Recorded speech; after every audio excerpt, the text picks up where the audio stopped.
Hey everyone, this is Tim from YourSixTech. Today I'm going to show you how to switch two-step verification from using a text message on your PlayStation 5 to reset your password to using the Authenticator app.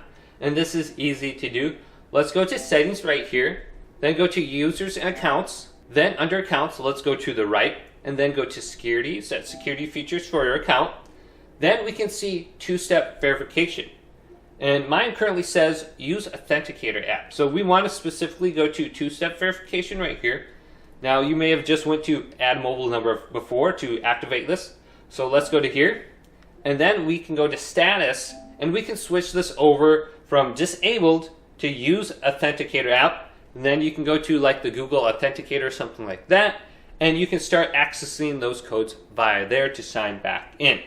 So hopefully this video did indeed help you out. If it did, leave it a big thumbs up and subscribe to my channel down below for more tech up videos coming up next on YourSixTech.